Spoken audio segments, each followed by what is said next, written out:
Good afternoon, and thank you for standing by. Welcome to the Deckers Brands First Quarter Fiscal 2026 Earnings Conference Call. At this time, all participants are in a listen-only mode. Following the presentation, we will conduct a question-and-answer session. Instructions will be provided at that time for you to queue up for questions. If anyone has any difficulties hearing the conference call, please press star zero for operator assistance at any time. I would like to remind everyone that this conference call is being recorded. I'll now turn the call over to Erinn Kohler, VP, Investor Relations and Corporate Planning. Hello, and thank you everyone for joining us today. On the call is Stefano Caroti, President and Chief Executive Officer, and Steve Fasching, Chief Financial Officer. Before we begin, I would like to remind everyone of the company's safe harbor policy. Please note that certain statements made on this call are forward-looking statements within the meaning of the federal securities laws, which are subject to considerable risks and uncertainties. These forward-looking statements are intended to qualify for the safe harbor from liability established by the Private Securities Litigation Reform Act of 1995. All statements made on this call today, other than statements of historical fact, are forward-looking statements and include statements regarding our ability to respond to the macroeconomic environment and the impacts on our business and operating results, including as a result of changes to global trade policy and fluctuations in foreign currency exchange rates, our current and long-term strategic objectives, the performance of our brands and demand for our products, anticipated impacts from our brand, product, marketing, marketplace, and distribution strategies, product development plans and the timing of product launches, changes in consumer behavior, including in response to price increases, our ability to respond to the dynamic consumer environment, our ability to achieve our financial outlook, including anticipated revenues, product mix, margins, expenses, inventory levels, promotional activity, anticipated rate of full price selling, and earnings per share, and our capital allocation strategy, including the potential repurchase of shares. Forward-looking statements made on this call represent management's current expectations and are based on information available at the time such statements are made. Forward-looking statements involve numerous known and unknown risks, uncertainties, and other factors that may cause our actual results to differ materially from any results predicted, assumed, or implied by the forward-looking statements. The company has explained some of these risks and uncertainties in its SEC filings, including in the risk factor section of its annual report on Form 10-K and quarterly reports on Form 10-Q. Except as required by law or the listing rules of the New York Stock Exchange, the company expressly disclaims any intent or obligation to update any forward-looking statements. Please note, as previously disclosed, the company effected a 6-for-1 forward stock split during the second quarter of fiscal year 2025. The share per share and resulting financial amounts mentioned on this call have been adjusted to reflect the effectiveness of the stock split. On this call, management may refer to financial measures that were not prepared in accordance with generally accepted accounting principles in the United States, including constant currency. For example, the company reports comparable direct-to-consumer sales on a constant currency basis for operations that were open throughout the current and prior reporting periods. The company believes that these non-GAAP financial measures are important indicators of its operating performance because they exclude items that are unrelated to and may not be indicative of its core operating results. Please review our earnings release published today for additional information regarding our non-GAAP financial measures. With that, I'll now turn it over to Stefano. Thank you, Erinn. Good afternoon, and thank you all for joining today's call. Fiscal year 2026 is off to a solid start for Deckers. With HOKA and UGG both outperforming the first quarter expectations we set forth on our year-end call. In the first quarter, our brands gained market share while maintaining a high degree of full price integrity. HOKA delivered its largest quarter in its history, driving strong sell-throughs during this period of key model transitions. We continue to make disciplined and strategic investments in our brands, and our teams tightly manage spend in other areas of the business to provide flexibility. This all led to Deckers delivering a great first quarter result, highlighted by revenue growing 17% versus last year to $965 million, and diluted earnings per share increasing 24% to $0.93. The strength of our business continues to be driven by the remarkable growth in our international markets, with HOKA and UGG both contributing to Deckers' 50% increase in international revenue, while navigating a choppy U.S. consumer environment. Looking at the global marketplace, our first quarter results demonstrate that HOKA and UGG remain two of the best performing and most consumer-loved brands in our industry. We believe that Deckers' key differentiator is our ability to build premium brands focused on authenticity, innovation, and purpose. Our sustained track record of delivering healthy and profitable growth in challenging environments gives us confidence in navigating current uncertainties, and we believe that our brands and teams will continue to achieve long-term success. Our brands continue to be guided by the principles of consumer first, elevating our products to exceed the expectation of consumers in a more competitive environment, brand led, leveraging our unique brand codes to deliver a consistent brand experience as we target share gains across categories, seasons, and product applications. Innovation forward, challenging ourselves to create distinct styles with tangible consumer benefits, and globally driven, balancing our business across regions and channels. As we build for the future, we believe these principles, supported by the strength of our fundamentals and operational discipline, will help us lead, adapt, and grow in the rapidly evolving consumer landscape. Steve will provide further details on our first quarter financial results and an update on fiscal year 26. First, however, I'll share more details on brand performance and how we plan to execute the remainder of this year. Starting with HOKA, global revenue in the first quarter increased 20% versus last year to $653 million.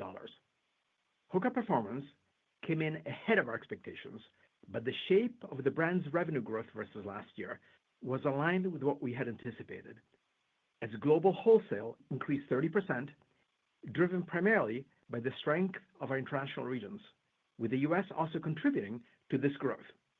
And DTC increased 3% globally, with international regions maintaining their momentum, which was partially offset by ongoing pressure in the U.S. online channel, as previously forecasted. As you can see, the HOKA brand's international business continues to drive exciting and broad-based growth across all regions in both DTC and wholesale. EMEA contributed the most meaningful incremental dollar growth, as Europe reported record quarterly wholesale reorders, and DTC continued to be fueled by gains in consumer acquisition and retention. The APAC region is also delivering impressive growth, as HOKA further penetrates the market with monobrand partner stores, as well as owned retail stores in China. In the U.S., HOKA performance was aligned with our expectations. Marketplace dynamics are generally playing out as anticipated amid key franchise upgrades, resulting in the brand experiencing a similar quarter relative to the one prior. From a U.S. wholesale perspective, performance continues to reflect our disciplined approach to marketplace management. HOKA is driving revenue growth from increased sell-in, additional doors with key partners to satisfy greater in-store demand, and reorders as sell-through in the channel continue to outpace revenue growth. The HOKA brand's ongoing success with the wholesale channel highlights a continued shift in U.S. consumer shopping preferences toward in-person retail experiences. Our observations indicate that while consumers often search for deals online, brick-and-mortar stores remain the primary venue for full-price sales, aligning with the feedback received from our retail partners. Our continued journey to thoughtfully expand wholesale doors plays well into this marketplace dynamic, providing HOKA the opportunity to build share and strengthen partnerships with key customers. On a much smaller scale, we also continue to selectively expand our own retail locations in key cities around the world, as we seek to build direct relationship with consumers and offer experiences that showcase the full breadth of the HOKA brand's product offering. These strategies help HOKA gain visibility and solidify its position as the leading running brand in the U.S., although they create short-term pressure on DTC due to our limited retail presence and reliance on e-commerce. Over time, we expect our DTC business to benefit from the conversion of newly acquired consumers to loyal repeat purchasers. In addition to the channel dynamics affecting HOKA, we have proactively identified opportunities for improved execution in response to evolving U.S. consumer trends. As a relatively young brand, HOKA remains committed to applying insights gained from our experiences to drive future growth and development. Recognizing some of the execution challenges we've faced over the last 6 months, we're implementing changes that include adjusting product life cycles to ensure a steady and balanced introduction of new products across key categories, timed to coincide with major shopping periods, while providing greater separation between launch dates for our largest franchises. Tightening marketplace inventory targets on outgoing models ahead of product updates, and enhancing our HOKA DTC loyalty program to more effectively differentiate the DTC experience. It will take time for the benefits of these actions to meaningfully impact our business, but we're confident they will ultimately improve the consumer experience and facilitate more seamless key franchise updates in the future. With respect to our current franchise upgrades, the consumer signals we're seeing for Bondi, Clifton, and Arahi are quite positive. Bondi and Clifton are driving consistent and healthy sell-through in the global marketplace across channels and segments of distribution, evidenced by representing the top 2 running franchises in the US, according to Circana, driving very strong reorders and representing the top sellers among acquired and retained customers in EMEA, and doubling year-over-year volumes in China for the Spring/Summer 25 season. Building off the success of Clifton and Bondi, the Arahi 8 update has also been a success since launching at the beginning of this month. Early feedback in the US has been very positive on the improved fit and feel, with particularly strong initial selling in the run specialty channel and in DTC. EMEA has experienced double-digit weekly sell-throughs since launch, and China has seen significant volume gains on this model versus last year, performing well ahead of plan for the first 2 weeks of July. While still early, we're very pleased with the initial results.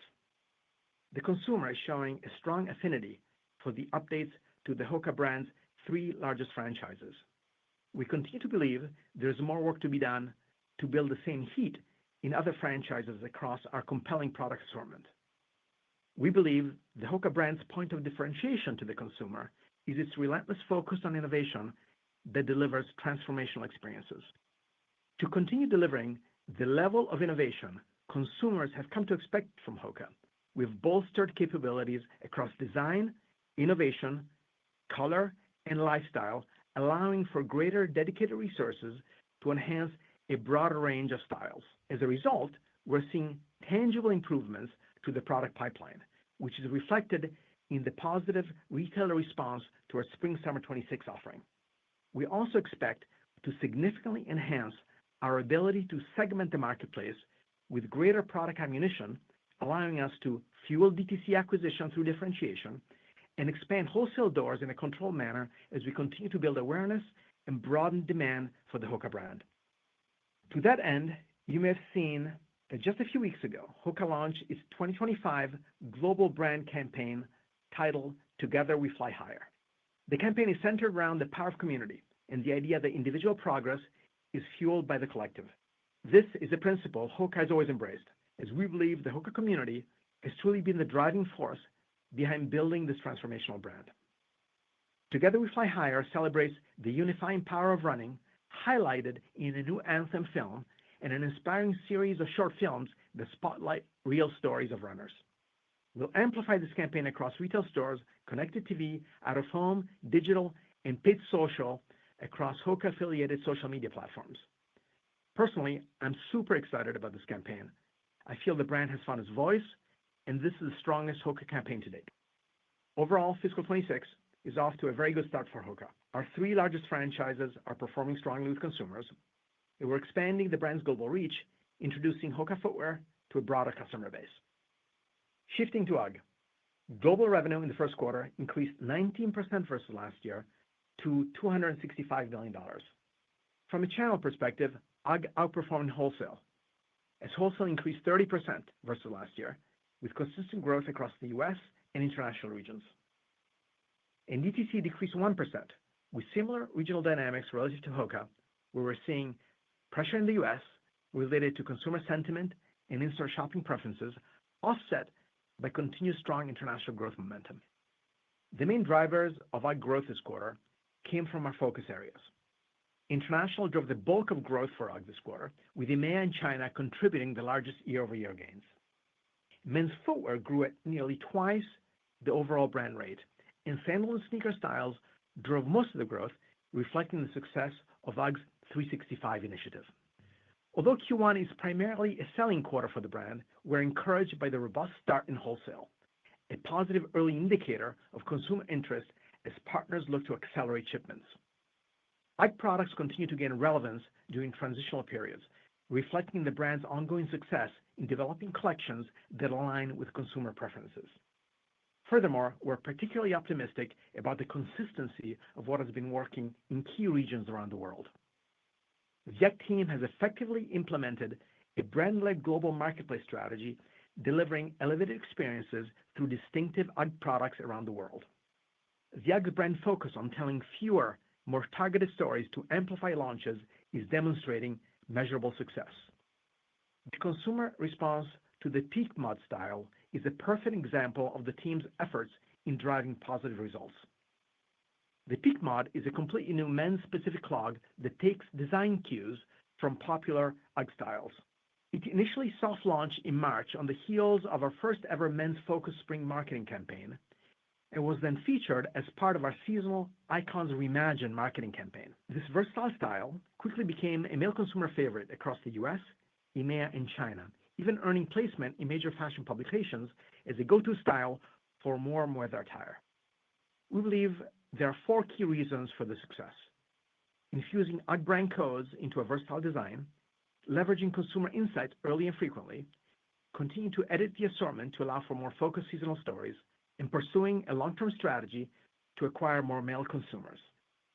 With respect to our 365 initiative, UGG achieved strong global growth within the sandal and sneaker segments through the following: the Golden Collection, which generated significant consumer interest, particularly in the new Golden Star Glide and Villa styles that commanded high retail prices compared to existing silhouettes, and the Lowmel franchise, which effectively blends the distinctive UGG aesthetic and comfort with adaptable wearability. As we move into late summer and early fall, despite ongoing concerns affecting the U.S. consumer sentiment, the UGG brand is strategically positioned within the global marketplace to achieve growth in the second half of calendar year 2025. To provide more context, we've operated with lean marketplace inventory for the Tasman franchise, maintaining scarcity ahead of its core selling season. In addition, UGG will be launching its iconic design campaign to build heat and generate buzz for versatile footwear in advance for UGG season, with activation planned in key cities around the world. UGG begins this transitional period with 3 key product stories leveraging its iconic mustard seed colorway on key styles, including the Lowmel sneaker, UGG Braid clog, and all-new Classic Micro. Early feedback on all 3 styles is very positive, and we anticipate more exciting UGG launches this fall. The UGG team executed the first quarter very well, reinforcing our confidence in achieving another strong year for this powerful brand. With that, I'll now hand over to Steve to provide further details on our first quarter results, as well as our updated thoughts around fiscal year 2026. Thanks, Stefano, and good afternoon, everyone. Deckers again delivered another quarter of strong results that came in above our expectations for the first quarter. As Stefano outlined, both HOKA and UGG experienced significant growth in the quarter, with the wholesale channel being the primary driver. For HOKA, sell-in was strong as sell-through in the wholesale channel was very healthy. In addition, international DTC delivered robust growth as we continue to build brand awareness and grow market share. For UGG, growth was also driven by the wholesale channel as the brand experienced success with versatile year-round styles, refilled depleted inventory levels, and started fulfilling fall order books. While macroeconomic uncertainty continues, our teams are directly engaged to drive improvements across our business, identifying and implementing actions that are aligned with and have the ability to bolster our long-term strategic opportunities. We believe our disciplined operating model and strong financial framework positions us well to remain nimble and react appropriately to further changes in the dynamic consumer environment.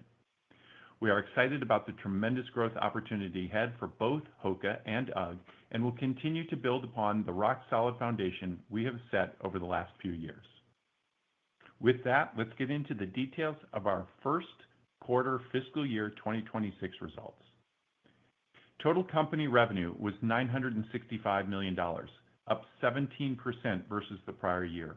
HOKA drove the majority of incremental dollar volume, adding $108 million of revenue versus last year to deliver record quarterly revenue of $653 million. UGG drove its largest June-ended quarter in history, contributing an incremental $42 million to deliver $265 million of first quarter revenue. Gross margin for the quarter was 55.8%, which is down 110 basis points from last year's 56.9%. As compared to last year, first quarter gross margin was impacted by unfavorable channel mix, with wholesale growing faster than DTC, increased promotion across UGG and HOKA as we anticipated, and higher freight rates, with partial offsets from favorable product mix and favorable foreign currency exchange rates.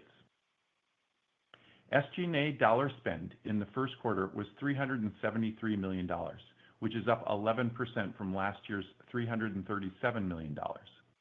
As a percentage of revenue, SG&A was 38.6% versus 40.9% in the prior year, with leverage driven by favorable timing of certain expenses and one-time benefits in the quarter. SG&A dollar growth compared to last year was driven by investment in key areas of the business in support of our growth initiatives, which includes higher marketing spend for HOKA and UGG, increased warehouse costs as we transition our EMEA third-party logistics provider, and greater rent expense resulting from select retail store expansion. Our tax rate was 24%, which was slightly higher than last year's 22.5% due to one-time discrete tax items. These results, coupled with a lower share count as the result of our share repurchase program and higher interest income, net of higher tax rate, drove diluted earnings per share of 93 cents for the quarter, which compares to 75 cents in the prior year period, representing growth of 24%. In terms of our first quarter performance, relative to the high end of our guidance provided in May, revenue came in approximately $55 million above expectation, driven by approximately $25 million of earlier HOKA wholesale shipments, largely related to our international business as we transition certain warehousing operation for the EMEA region. Approximately $15 million of incremental wholesale reorders for HOKA related to strong sell-through, and approximately $15 million of UGG wholesale shipments from an earlier shift into Q1 from planned in Q2. Gross margin came in approximately 130 basis points better than expected, primarily due to product mix benefits and favorable foreign currency exchange rates. SG&A grew slower than we anticipated, primarily due to favorable timing of certain expenses and one-time items, including a larger benefit from FX remeasurement, all resulting in a diluted earnings per share coming in approximately 26 cents above guidance, with better performance contributing approximately 15 cents of favorability and timing contributing approximately 11 cents of favorability.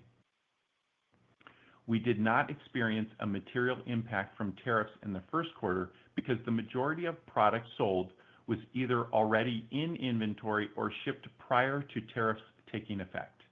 In addition, we implemented selective initial price increases, which went into effect on July 1st and provided no meaningful benefit in the quarter. As a reminder, we plan to phase in product price increases over the course of fiscal year 2026, so the associated margin benefit intended to partially offset tariff headwinds would not align precisely with the timing of tariff-driven increases in the cost of goods sold.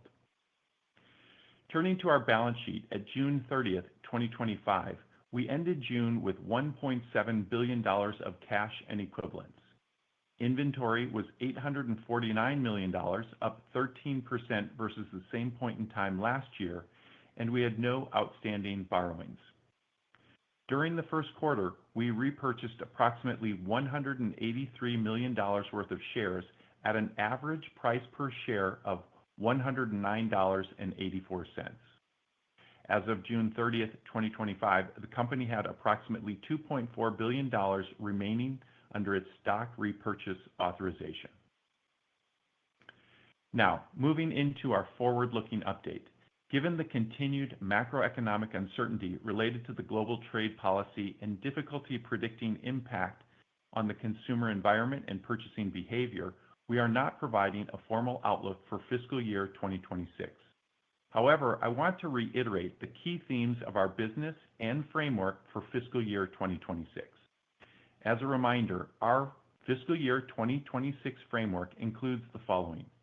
From a revenue perspective, we expect HOKA to continue as our fastest growing brand, UGG continuing to grow, international to outpace U.S. growth, and wholesale to outpace DTC in the near term.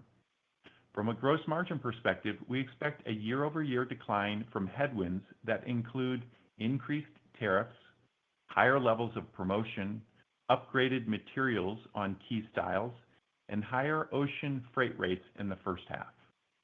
We believe these headwinds can be partially offset by selective and staggered price increases in the U.S. and partial cost sharing with factory partners. On the SG&A front, we will continue to tightly manage our expenses and drive efficiencies, but we may deliver a short-term increase in our SG&A expense ratio to revenue as we take advantage of our unique ability to invest in our brands for the longer term. Overall, this should lead us to a lower operating margin relative to our record 23.6% delivered in fiscal year 2025. With a normalized consumer environment, we believe we have the ability to deliver leverage in the coming years. On tariffs, we are still awaiting final details, but based on the recent updates, assuming Vietnam increases from 10% to 20%, we would expect to face a total of $185 million of unmitigated impact to our cost of goods sold in fiscal year 2026, up from our previously provided estimate of up to $150 million. As we said last quarter, we put in measures to recapture up to approximately $75 million and will continue to evaluate additional levers for potential further mitigation. One of our mitigating levers is price adjustments. Since our last call, the majority of these have been communicated, and I would note that we have not seen any material changes to our order book resulting from these increases. Similar to our approach last quarter, as we continue to operate in a period of elevated macro uncertainty, we will be providing an outlook for the quarter ending September 30th. For the second quarter of our fiscal year 2026, we expect revenue in the range of $1.38 billion to $1.42 billion, with HOKA increasing approximately 10%, reflecting our earlier Q1 wholesale shipments, and UGG increasing at least mid-single digits. Gross margin is expected to be in the range of 53.5% to 54%, which is down versus the prior year, primarily due to increased tariffs for goods shipped into the U.S., increased promotional activity as we lap exceptionally low levels in the prior year, and higher freight costs expensed relative to last year's low levels that we signaled would be not sustainable, with partial offsets from our initial price increases that went into effect on July 1st. SG&A is expected to be approximately 33.5% of revenue as we continue investing in brand-building marketing, and diluted earnings per share are expected to be in the range of $1.50 to $1.55 as compared to last year's $1.59. Overall, the performance of our brands in the first quarter gives us further confidence in our ability to continue to grow these brands. We are operating from a position of strength as our in-demand brands resonate with consumers worldwide, and we remain driven by our long-term focus. Our top-tier levels of profitability, free cash flow, and debt-free balance sheet allow us to continue fueling the long-term opportunities ahead while maintaining an ability to adapt to evolving dynamics. Thanks, everyone. I'll now hand the call back to Stefano for his final remarks. Thank you, Steve. As we've just covered, our brands are off to a solid start in fiscal 26. Both HOKA and UGG delivered growth above expectations for Q1 and above the full-year growth rates we were targeting prior to tariff uncertainty. Of course, we're mindful that consumers are just beginning to feel the impact of higher prices and will remain nimble to react to changes in the consumer environment, but we're encouraged by the current momentum of our brands. Though the vast majority of our year is still to come, our confidence in these brands remains high, given the performance and the momentum of the business as we see it today. The opportunities ahead are immense. HOKA and UGG continue to create distinctive products that uniquely resonate with consumers, and both have significant potential to gain market share in growing global segments. We continue to challenge ourselves to compete with our own success, building our innovation pipeline to fuel our powerful brands and stay ahead of the competition. As we continue navigating this period of uncertainty, we lean on our strong fundamentals to position our brands for long-term success. I want to thank our dedicated global team for their continued efforts to execute our strategy as we create the future for Deckers. Thank you all for joining us today, and thank you to our shareholders for your continued support. With that, I'll turn the call over to the operator for Q&A. Ladies and gentlemen, in order to ask a question, please press star followed by the number one on your telephone keypad. We ask that all participants limit themselves to one question and one follow-up question. Your first question comes from the line of Jay Sole with UBS. Please go ahead. Great. Thank you so much. I want to ask about HOKA. Maybe to start off, Steve, if you could talk about the second quarter guidance you gave for the company overall, and you gave HOKA up 10%. Can you just talk about how you feel about the wholesale channel versus DTC channel? And then on the inventory, can you just tell us where it stands with the Bondi 8 and the Clifton 9, some of that, the previous styles? Do you think it's completely out of the channels for the most part at this point? And then, Stefano, just on the innovation you mentioned, you just talk about the pipeline a little bit, talk about some of the stuff that's coming later this year, like the Mach, and maybe what has you really excited about next year, calendar 26, that investors should be focused on. Thank you.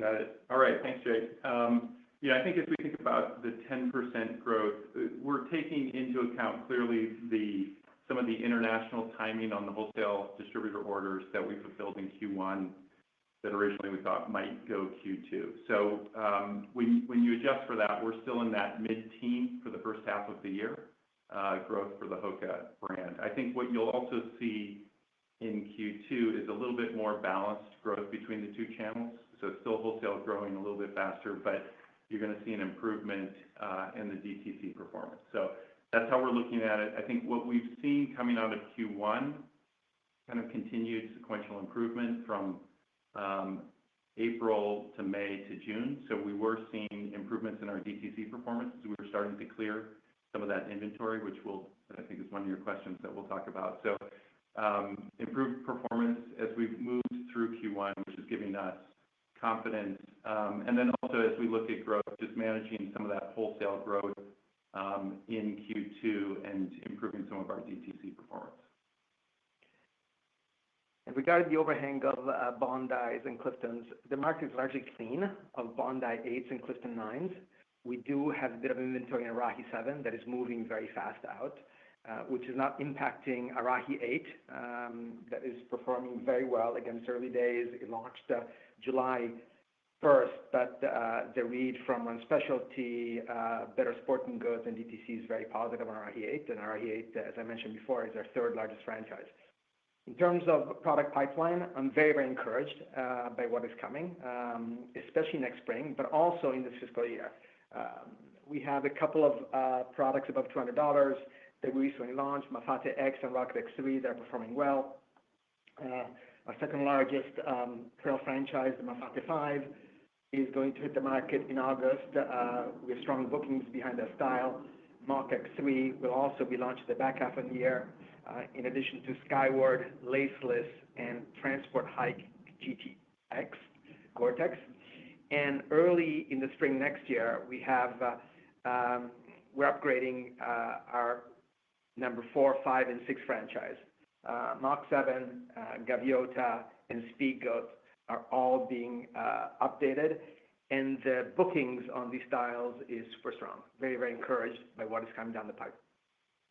Yeah, so I think, Jay, just kind of on the total inventory position, I think we're mindful of inventory. We're mindful of inventory in the channel. I think we are, and I think it's demonstrated a little bit by the performance we saw throughout the quarter, improvements in the cleanup of some of that older inventory.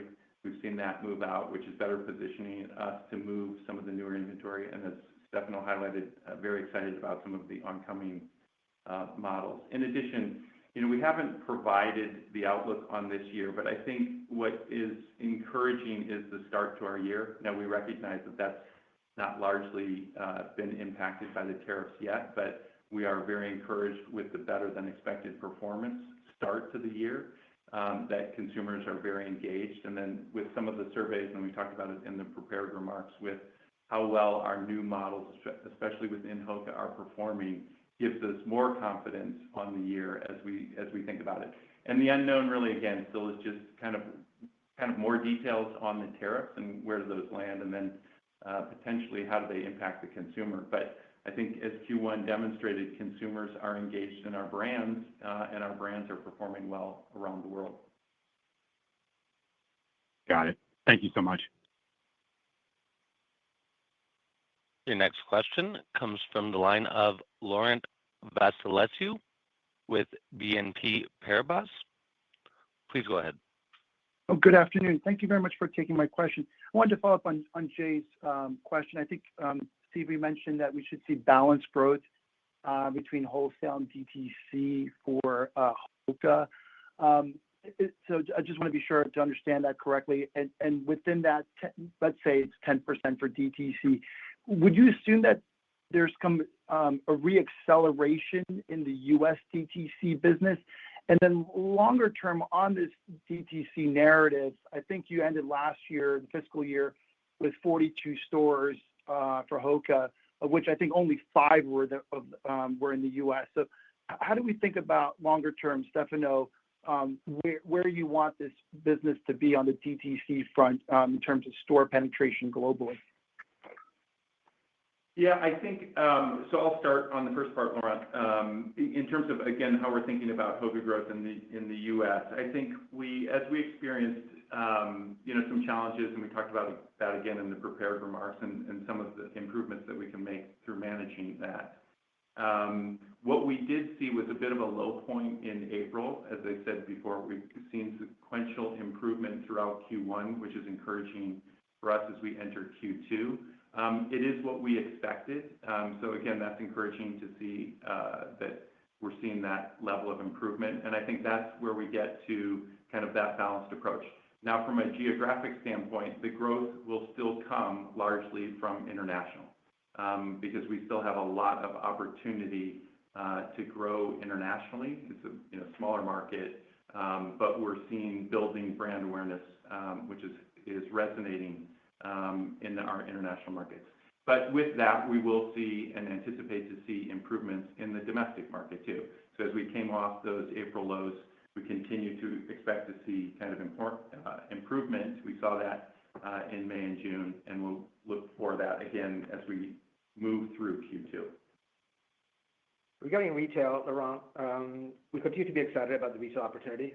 We have a very small footprint, as you outlined. We have 48 stores now, owner operated, and we have approximately twice as many partner stores across the globe, and they're all performing well. We have stores coming in Germany, in Berlin, and thereafter we're probably opening a store in Milan. We also have a new global head of retail, Jessica Boro, who just joined us, and she'll help lead the charge in retail. That's great to hear, Stefano. And then I think, Steve, you mentioned as a follow-up question here, you mentioned that your order books haven't really changed since the April 2nd tariff announcement.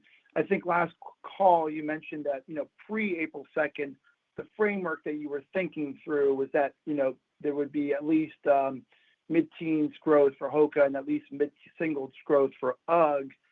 Since the fact that order books haven't really changed, is that still the right framework to think about? And then what would you need to see to potentially reinstate guidance, or at least provide formal guidance for this fiscal year? Yeah, good question. Appreciate that, Laurent. I think the framework still holds. I think coming out of the performance of Q1, more confidence in the framework as we navigate kind of the uncertainty around tariffs. So I think, yeah, largely what we laid out at the beginning of the year in terms of how we're thinking about fiscal year 26 is still intact with more confidence. I think in terms of how we're looking at reinstating full year guidance, our intention is to get there. I think right now with uncertainty around the details of the tariff, so we're still looking for greater level of clarity around those percentages applied to various countries.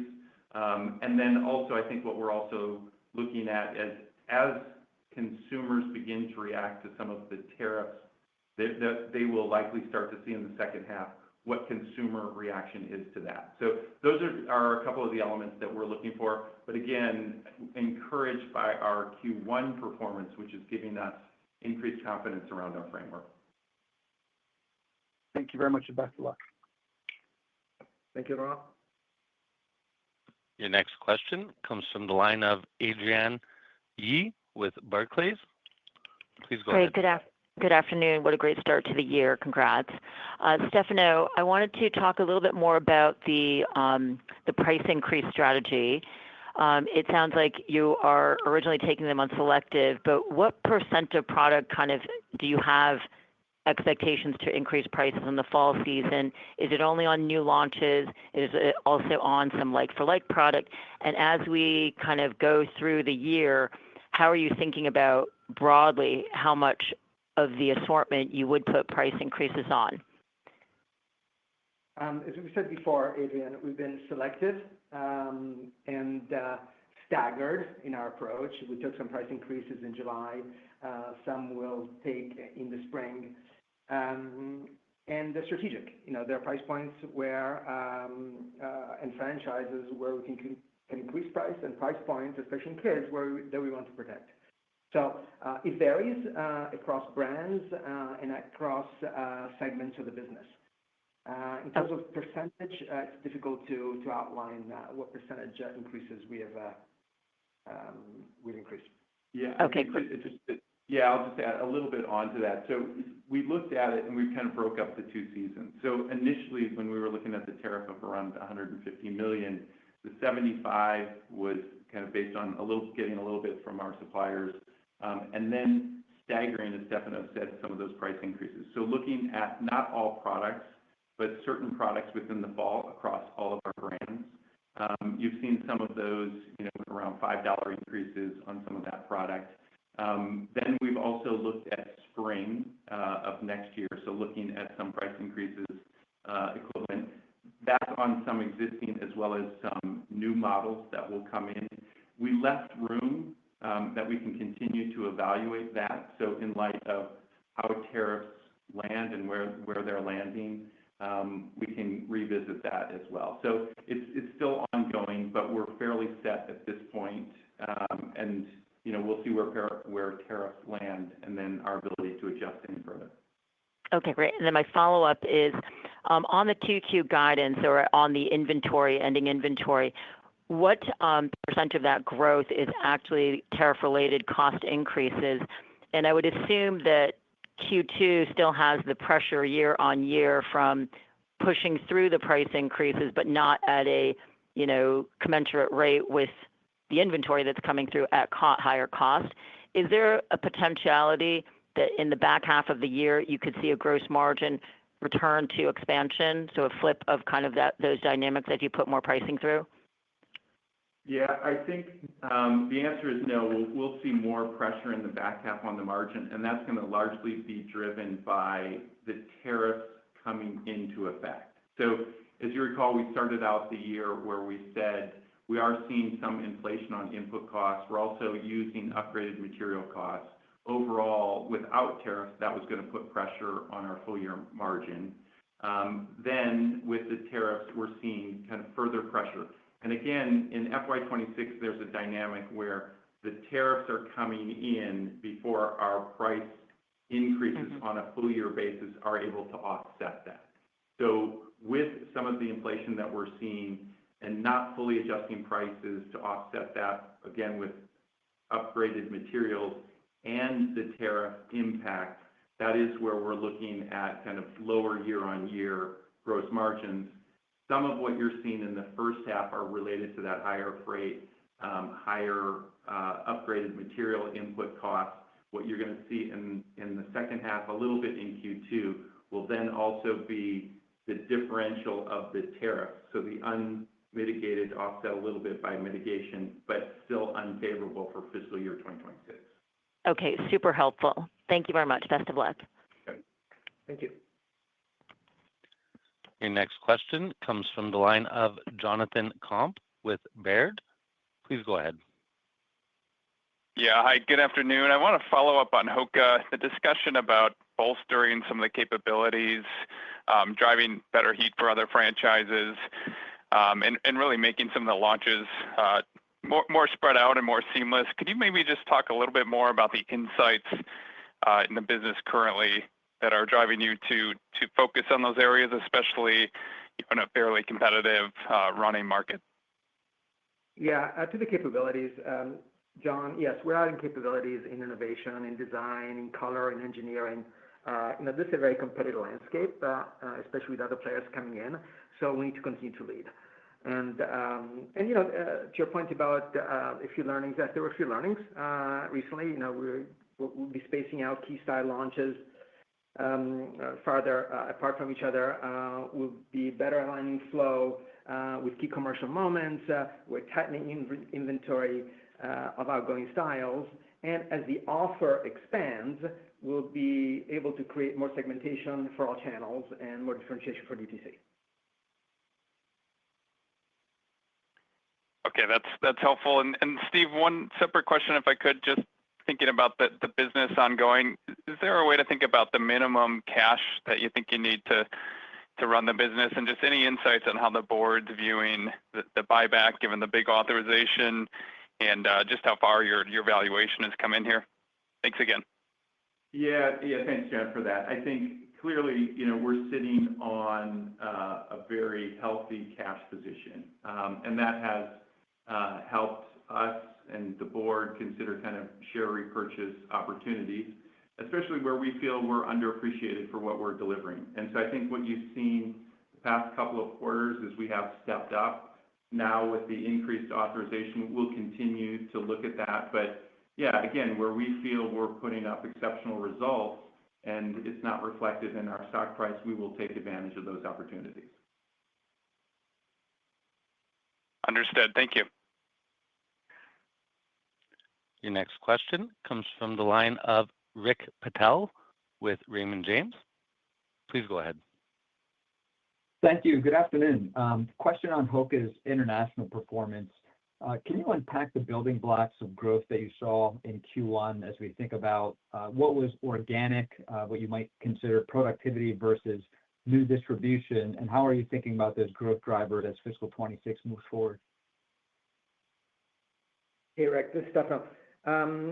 What is great for us internationally and domestically is that revenue growth is outpacing door expansion, and sell-through continues to outpace sell-in. So yes, we're opening more doors with the likes of Intersport and Sport 2000 and the JD Group and Sport Check internationally. But our product is performing, and we are getting a record. We received record reorders, at once orders in Europe. Our China business is super strong. And as a result of this, we're seeing very healthy order books for the back half of this year and going to spring/summer 26.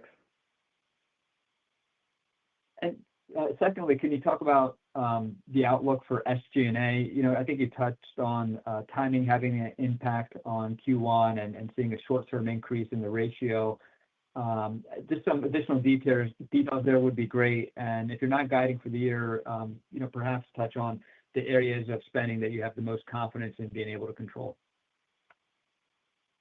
Yeah, Rick, Steve, I think as we think about SG&A and the margins that we're delivering, right, and recognition of increased competition, we have the advantage with a strong healthy balance sheet and strong levels of profitability to continue to invest in these brands. But we'll do it in a well-managed way. And I think that's something that we've demonstrated over the past.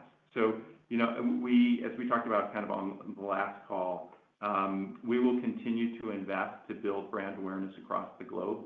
That means that we're going to increase our investment in marketing efforts behind our brands to build global awareness. We've said we're investing more in global campaigns, but we're also investing more in localization of content as that resonates across communities across the world. And so those are important increases that we're making. In addition, as we build out offerings, especially on the HOKA brand, you're seeing continued investment in that brand from a brand capability, but also from a commercialization capability across the globe. So you're going to see increases in those specific kind of branding and brand building efforts. I think from an enterprise, we continue to be very efficient. We will continue to make investments that you're seeing in improving distribution and warehousing. That's some of the changes that we're making in Europe that you're seeing this year. We're also committed to making investments in our IT efforts. But those will all be done in proportion to the growth of our business. So you'll see some oversized investments in the brand and brand building capabilities across the globe, continuing to invest in infrastructure in the enterprise functions that support that growth, but in a well-managed way. Thanks very much. Thank you. Your next question comes from the line of Sam Poser with Williams Trading. Please go ahead. Oh, thank you for taking my questions. The first question I have is on, can you delineate with both HOKA and with UGG how the stores perform? It's harder with HOKA, there are less stores on a comp basis, but let's say comp and versus plan or versus your e-commerce business comp versus plan, so we can understand, maybe get some color on that. People are tending to shop in stores more and seeing how that's impacting you guys specifically. Yeah, I think, yep, Sam, just to kind of give general context, because we've made reference, and I think you've heard others probably make some reference, where they've seen consumers kind of in the past few months prefer an in-store experience. I think that's consistent with some of the trends that we've seen with some of our retail stores. Again, comparatively speaking to others, we have a much smaller retail footprint, so it doesn't necessarily move the needle as much for us as it does for others. But I think that is definitely a trend that we have seen, which also confirms a lot of the success that we've seen with our wholesale channel and what they've reported with kind of consumer in-store shopping experiences. So yeah, it is definitely something we've seen, but again, we've got a smaller retail footprint, so it doesn't move our DTC needle as much, but it is definitely a trend. Well, I understand it doesn't move the needle. I'm not asking if it does. I'm trying to get a number. So the question I have is your stores, let's say with UGG, versus your total DTC was down 7.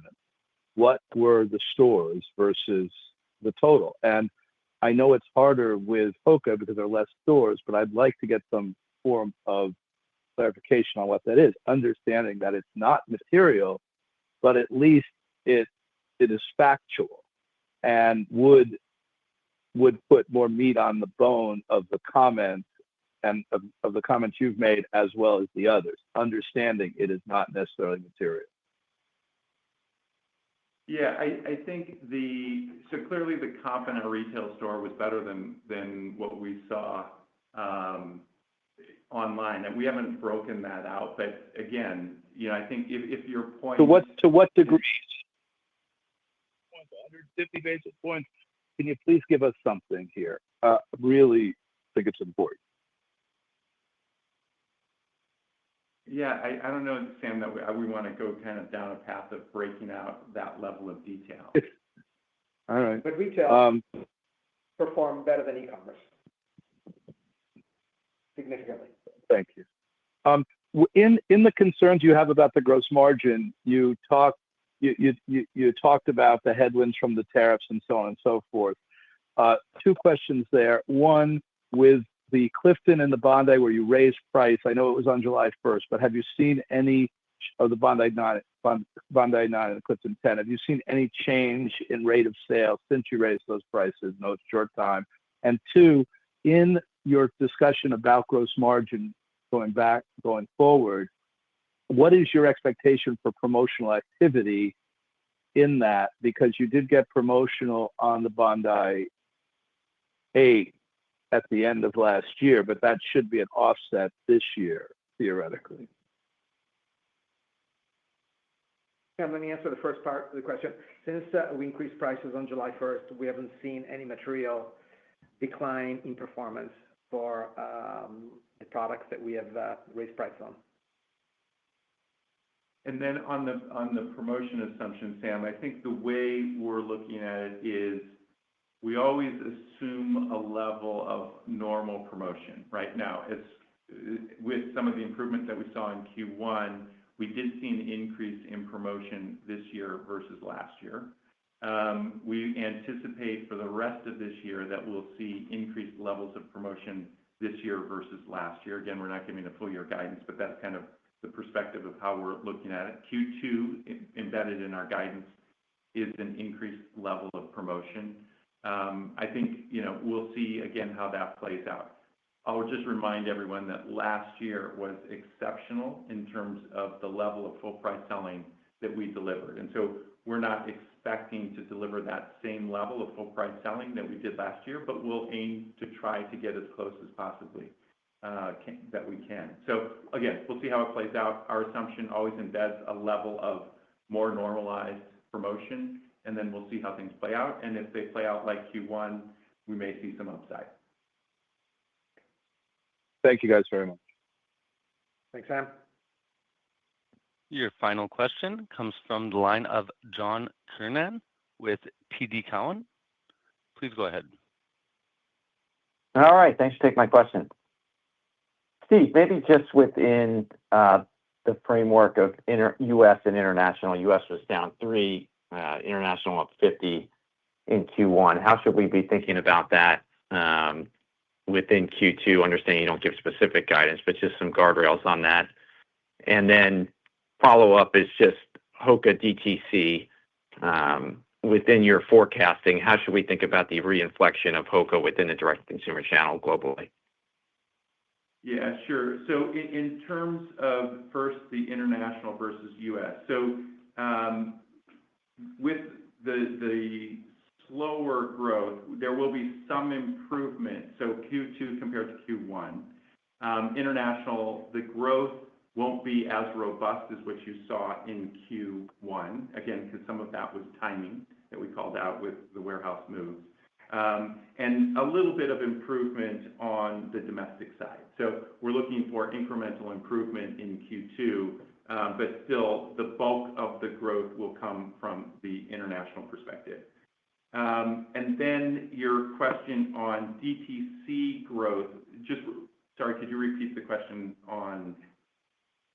Yeah, sure. Within HOKA DTC, how should we be thinking about the inflection, particularly in U.S.